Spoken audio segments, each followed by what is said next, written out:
मुख्यमंत्री जी के पास कोई विजन नहीं है आज की तारीख में। खुले मंच पर आ जाए, ओपन डिबेट कर ले मेरे साथ। मैं दावे के साथ कहता हूं मुख्यमंत्री जी एक आइडिया आपको नहीं दे पाएंगे। नमस्कार, आप देख रहे हैं लाइव सिटीज़। मैं हूं आपके स्टार शिवम। लोक जनशक्ति पार्टी रामविलास के राष्ट्रीय अध्यक्ष चिराग पासवान ने आज मुख्यमंत्री नीतीश कुमार को खुली चुनौती दी है और साफ तौर पे उन्होंने कहा है कि अगर मुख्यमंत्री नीतीश कुमार में हिम्मत है तो वो एक मंच पर मुझसे डिबेट कर ले बिहार के किसी भी जनहित से जुड़े मुद्दे को लेकर। क्या कुछ कह रहे हैं चिराग पासवान, पहले आप वो सुने। एक चीज जो मेरी समझ में आई है इतने समय में, मुख्यमंत्री नीतीश कुमार जी के पास आज की तारीख में बिहार की समस्याओं के समाधान के लिए कोई विजन है ही नहीं। और मैं बहुत कैटेगोरिकली ऑन रिकॉर्ड इस बात को मैं कह रहा हूं, मुख्यमंत्री जी के पास कोई विजन नहीं है आज की तारीख में बिहार के विकास को लेकर या बिहार की समस्याओं के समाधान को लेकर। मैं खुले मन से मैं चुनौती देता हूं, मुख्यमंत्री जी अगर चाहते हैं, वो खुद पढ़े लिखे हैं, दावा करते हैं, मैं भी पढ़ा लिखा हूं, खुले मंच पर आ जाए, ओपन डिबेट कर ले मेरे साथ। हर विषय पर मैं मुख्यमंत्री जी के साथ खुला संवाद करने को मैं तैयार हूं। हर विषय पर, बिहार की हर समस्या के साथ मैं उनके साथ संवाद करने को तैयार हूं। समस्या यह है कि मुख्यमंत्री जी को पता ही नहीं है कि समाधान क्या है। जब कोई एक व्यक्ति किसी तरीके से उनके जनता दरबार में फॉर एग्जाम्पल बिजली की समस्या को लेकर पहुंच जाए तो मुख्यमंत्री जी को पता ही नहीं है कि उसकी समस्या का समाधान कैसे होगा, क्योंकि इतना स्ट्रॉन्ग नेक्सस मुख्यमंत्री नीतीश कुमार जी के संरक्षण में भ्रष्टाचार का इतना स्ट्रॉन्ग नेक्सस बन चुका है आज की तारीख में कि उस नेक्सस को कैसे तोड़ें ये मुख्यमंत्री नीतीश कुमार जी को भी नहीं पता। उनको भी संभवतः ये नहीं पता कि भैया हम लोग इतनी महंगी दरों पर हम लोग बिजली खरीद क्यों रहे हैं।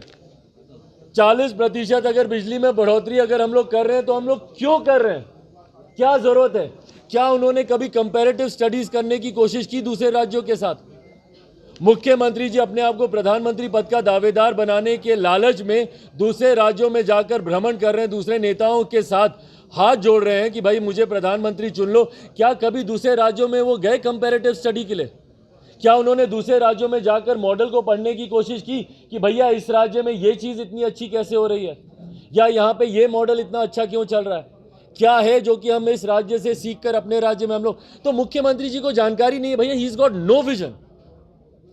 मुख्यमंत्री Nitish Kumar ji got zero vision for the betterment of our state and for the concerning issues of our state. उनको कोई आइडिया नहीं है भैया, उनको कुछ नहीं पता कि हम अपने आज की तारीख में मुख्यमंत्री जी से 5 स्कीम पूछ लीजिए कि बिहार का राजस्व बढ़ाना है तो मुख्यमंत्री जी कैसे बढ़ाएंगे। भाई जब तक आप प्रदेश के राजस्व को नहीं बढ़ाएंगे प्रदेश विकास कैसे करेगा? जब तक प्रति व्यक्ति आय नहीं बढ़ेगी, पर कैपिटा इनकम नहीं बढ़ेगी, जब तक लोगों के हाथ में ज़्यादा पैसा नहीं आएगा तो वो प्रदेश कैसे विकास करेगा। मुख्यमंत्री जी से 5 आइडियाज़ पूछे कि भैया प्रदेश का राजस्व आप कैसे बढ़ाएंगे।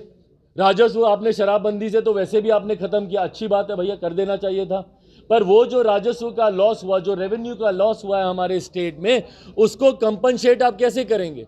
उसके लिए आपके पास क्या विजन है? मैं दावे के साथ कहता हूं मुख्यमंत्री जी एक आइडिया आपको नहीं दे पाएंगे। तो ऐसे ही जब ये लोग जाते हैं जनता दरबार में, धीरज जो आपका सवाल था, जब ये लोग जाते हैं वो बार बार जाते हैं जनता दरबार में, वही व्यक्ति, क्योंकि उनकी समस्या का समाधान हो ही नहीं सकता। आज की तारीख में आप पूछे ना, मैं अभी जा रहा हूं, थोड़ी देर के बाद मैं सिवान जाऊंगा जहां पे लोग जहरीली शराब से मरे हैं। क्या है मुख्यमंत्री जी के पास विजन कि भैया अगली बार कम से कम कोई जहरीली शराब से ना मरे? क्या सोच है, क्या नीति है उनके पास, क्या पॉलिसी है उनके पास? ऐसा वो क्या करेंगे ताकि ये लास्ट इंसिडेंट हो ऐसा जहरीली शराब को लेकर? नहीं है उनके पास भैया। इस कानून को और सशक्त करने का क्या माध्यम है? नहीं है मुख्यमंत्री जी के पास माध्यम। इसीलिए मैं कहता हूं ये मुख्यमंत्री जीरो विजन के मुख्यमंत्री हैं। अब इनके पास किसी समस्या का कोई समाधान नहीं है। बक्सर का क्यों समाधान पिछले 100 दिन में नहीं निकला? किसान आज भी उचित मुआवजे के लिए वहां पर बैठे हुए हैं, उचित मुआवजे की मांग कर रहे हैं। भाई सही है भाई, जिसकी जमीन आप 2022 में ले रहे हो, आप उसको 2013-14 वाला मुआवजा क्यों दे रहे हो? क्यों दे रहे हो? पर क्या सोल्यूशन है उनके पास? कोई सोल्यूशन नहीं है, क्योंकि उन्होंने कभी रिव्यू ही नहीं किया। जो वो वहां की जमीन के जो रेट्स होने चाहिए उसका रिवीजन ही नहीं हुआ अभी तक। तो किसी समस्या का समाधान मुख्यमंत्री नीतीश कुमार जी के पास आज की तारीख में है ही नहीं। और ये सिर्फ जन जागरूकता से ही, जनता के जागरूक होने से ही अब समस्या का समाधान निकल सकता है, और यही प्रयास आज मैं आप लोग के सामने कर रहा हूं। तो आपने साफ तौर पे सुना, चिराग पासवान आज मुख्यमंत्री नीतीश कुमार पर काफ़ी ज़्यादा हमलावर थे। आपको बता दें कि बिहार में जिस तरह से बिजली की दर में लगातार बढ़ोतरी हो रही है, जिसको लेकर चिराग पासवान ने आज पूरे महागठबंधन की सरकार पर जोरदार हमला बोला है और साफ तौर पे उन्होंने कहा है कि मुख्यमंत्री नीतीश कुमार में हिम्मत है तो मुझसे वो एक खुले मंच पर किसी भी विषय पर संवाद कर लें। बहरहाल बने रहें हमारे साथ। अगर आपने हमारे चैनल को सब्सक्राइब नहीं किया है तो जल्द से जल्द सब्सक्राइब कर ले। धन्यवाद।